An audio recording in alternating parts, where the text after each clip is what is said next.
Hi friends, welcome to Annam's recipes.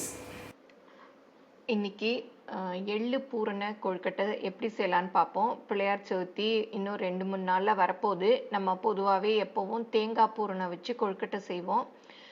எள்ளு பூரணம் வச்சும் பிள்ளையார் சதுர்த்திக்கு கொழுக்கட்டை செய்வாங்க. அது எப்படி அப்படிங்கிறத பார்ப்போம்.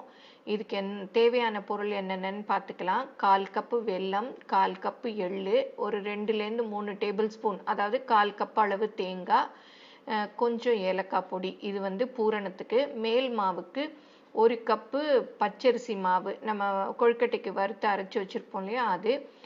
அப்புறம் 1 கப்பு தண்ணி, கொஞ்சமாக ஒரு சிட்டிகை உப்பு, நெய் வேணும்னா நெய் 1 ஸ்பூன் ஊற்றிக்கலாம், இல்லாட்டா நல்லெண்ணெய் 1 ஸ்பூன் ஊற்றிக்கலாம். அவ்வளோதான். இப்போ எப்படி செய்யலான்னு பார்ப்போம்.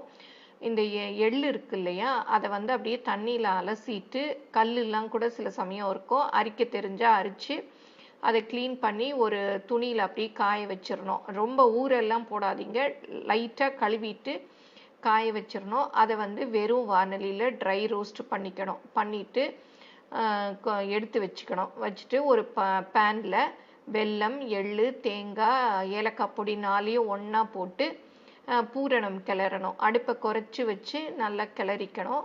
நம்ம தேங்காய் பூரணம் மாதிரி அது உருண்டு வர்றச்ச அடுப்புலேருந்து இறக்கிடணும். இறக்கி ஆற வச்சு நம்ம எவ்வளோ சைஸ் வேணுமோ அந்த மாதிரி சின்ன சின்னதாக உருட்டிக்கலாம், இல்லை ஸ்பூனில் எடுத்து வைக்கிறதுனாலும் வச்சுக்கலாம். இப்போ மேல் மாவு செய்யணும். இதுக்கு 1 கப்பு தண்ணி சொல்லியிருக்கோம் இல்லையா, அதை நல்லா சுட வச்சுட்டு அதில் நெய்யோ அந்த ஒரு சிட்டிகை உப்பு, நெய் வேண்டான்னா எண்ணெய் கூட நல்லெண்ணெய் ஊற்றிக்கிறதுனா ஊற்றிக்கலாம், ஊற்றி அதை நல்லா கொதிக்க வச்சுட்டு நல்லா கொதிக்கணும். அப்போ தான் வந்து கொழுக்கட்டை நல்லா செய்ய வரும், இல்லாட்டா அந்த மேல் மாவு நல்லா வராது. அதை வந்து அரிசி மாவில் போட்டு நல்லா அப்படியே மிக்ஸ் பண்ணி கொஞ்சம் சூடு ஆறின பிறகு கையால் நல்லா பிசைஞ்சு ஒரு ஈரத்துணியால் போட்டு மூடி வச்சுக்கோங்க. திறந்தே இருந்ததுன்னா அந்த மாவு வந்து ரொம்ப காஞ்சு போயிடும். அப்புறம் கொழுக்கட்டை அச்சு இப்போ விற்குது இல்லையா, அதில் கூட பண்ணலாம், இல்லாட்டா நீங்கள் கையில் செய்யறதுனாலும் செய்யலாம். அந்த கொழுக்கட்டை அச்சில் எண்ணெயோ நெய்யோ தடவிட்டு அதுக்குள்ளே மேல் மாவை ஃபஸ்ட்டு வச்சு அதை அப்படியே கையால் வந்து ஒரு ஹோல் வர்ற மாதிரி பண்ணிடணும். அப்புறம் அதுக்குள்ளே இந்த எள்ளு பூரணம் இருக்கு இல்லையா, அதை வந்து உள்ளே வச்சிடணும்.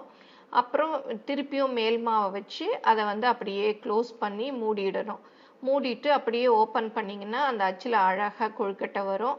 இதே மாதிரி எல்லா மாவையும் செஞ்சு இட்லி சட்டியில் ஆவியில் வேக வைக்கணும், இல்லை ஸ்டீமர் வச்சுருந்தீங்கன்னா அதில் கூட வேக வச்சு எடுத்தீங்கன்னா எள்ளு பூரண கொழுக்கட்டை ரெடி. இதை வந்து சாமிக்கு வச்சு கும்பிடுங்க. எப்படி வந்ததுன்னு உங்கள் கமெண்ட்ஸை சொல்லுங்கள். பிடிச்சிருந்தா உங்கள் ஃப்ரெண்ட்ஸுக்கும் ஷேர் பண்ணுங்கள். தேங்க்யூ.